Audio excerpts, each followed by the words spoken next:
സമുദായ പ്രതിനിധികൾ കൊള്ളയടിച്ച 16 ആയുധങ്ങളും വെടിക്കോപ്പുകളും സുരക്ഷാ സേനയ്ക്ക് കൈമാറി.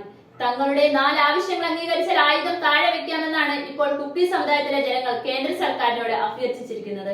2023 മെയ് 3 ആക്രമണം പൊട്ടിപ്പുറപ്പെട്ടതിനു ശേഷം കുക്കിസോ സമുദായത്തിലെ ജനങ്ങൾ സർക്കാർ സ്പോൺസർ ചെയ്ത മിലീഷ്യ ഗ്രൂപ്പുകളിൽ നിന്നും മറ്റ് സംഘടനകളിൽ നിന്നും തുടർച്ചയായ ആക്രമണങ്ങൾ നേരിടുന്നുണ്ടെന്ന് വില്ലേജ് വാളണ്ടിയർ കോർഡിനേഷൻ കമ്മിറ്റി അഥവാ VVCC അവകാശപ്പെട്ടു. തുടർച്ചയായ അതിക്രമങ്ങളും സർക്കാർ സംരക്ഷണത്തിന്റെ അഭാവവും സ്വയം പ്രതിരോധത്തിനായി ആയുധമെടുക്കാൻ തങ്ങളെ നിർബന്ധിതരാക്കിയെന്നും VVCC പ്രസ്താവനയിൽ പറയുന്നു. എല്ലാ നിയമവിരുദ്ധ ആയുധങ്ങളും സമർപ്പിക്കണമെന്ന ഗവർണർ അജയ് കുമാർ ഭല്ലയുടെ അപ്പീൽ അംഗീകരിച്ചുകൊണ്ട് കുക്കിസോ ഗ്രാമത്തിലെ വോളണ്ടിയർമാർ സംസ്ഥാനത്ത് നിലനിൽക്കുന്ന സമാധാനത്തിനും സുരക്ഷയ്ക്കും വേണ്ടി ആയുധങ്ങൾ സമർപ്പിക്കുന്നതിന് 4 ആവശ്യങ്ങൾ ആവർത്തിച്ചതായി VVCC പറഞ്ഞു. ആവശ്യങ്ങൾ നിറവേറ്റപ്പെട്ടാൽ മാത്രമേ ഈ ലക്ഷ്യങ്ങൾ കൈവരിക്കാൻ കഴിയൂ എന്ന് ഞങ്ങൾ ഉറപ്പിച്ച് വിശ്വസിക്കുന്നുവെന്നും അദ്ദേഹം പറഞ്ഞു.